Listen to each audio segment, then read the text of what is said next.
Bienvenue sur Vocomédia TV. Si vous aimez notre chaîne, n'oubliez pas de cliquer sur la cloche de notification et de vous abonner pour ne rien rater des dernières actualités. Avec Zemmour et compagnie, on va encore bouffer du déclin français jusqu'à la nausée. Depuis que j'ai l'âge de voter un sacré bail, j'entends parler d'immigration. De problèmes migratoires. De flux d'immigration incontrôlés. D'immigration clandestine qui mine la société française de l'intérieur. De vagues d'immigration successives si nombreuses qu'elles risquent à terme, si on y prend garde, de changer la France en un pays du Maghreb.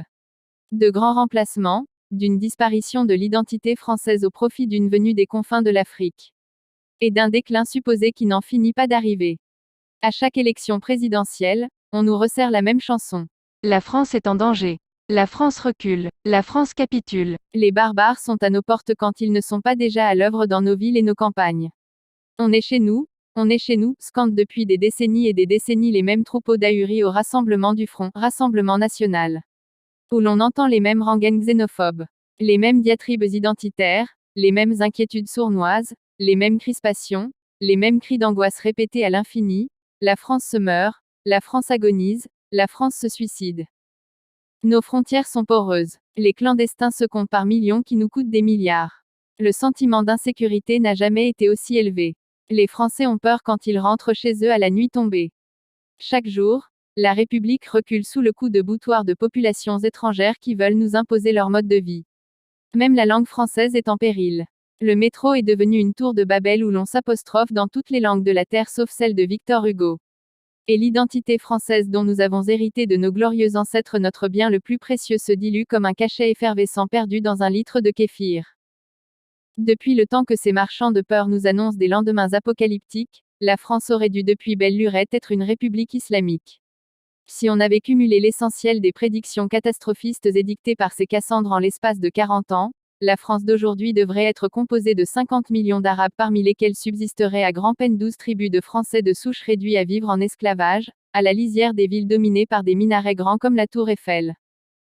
D'ailleurs, même cette chronique, si l'on suit leurs raisonnements oiseux, aurait dû être rédigée en arabe, en perse ou en tamoul.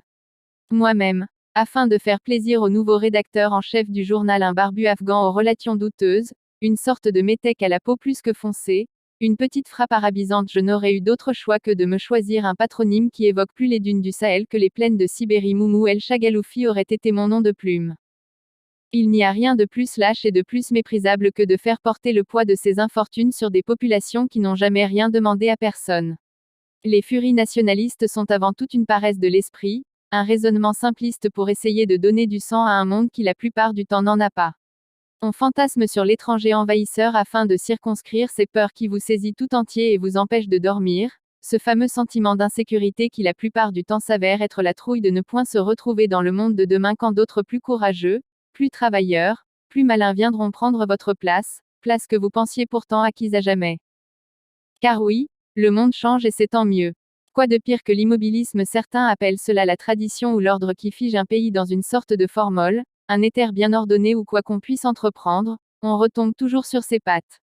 Une nation est un organisme vivant qui bout de 1000 contradictions et non point une entité raciste dont le but serait de reproduire à l'infini un modèle inopérant, dédié à la seule reproduction de la race. Avec Marine Le Pen, Dupont-Aignan, Zemmour, on va bouffer du déclin français jusqu'à la nausée. Chacun va glapir au sursaut de l'identité française sans quoi demain, nos enfants mangeront tout du couscous au petit déjeuner.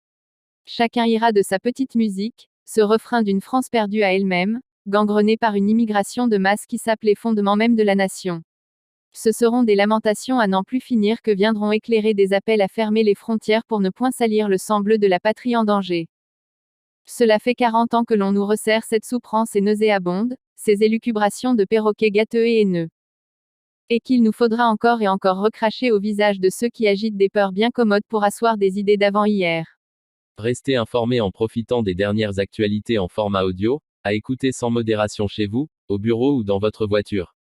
N'hésitez pas à partager cette vidéo avec vos proches ou à laisser des commentaires. Vocomédia TV vous remercie et vous dit à très bientôt.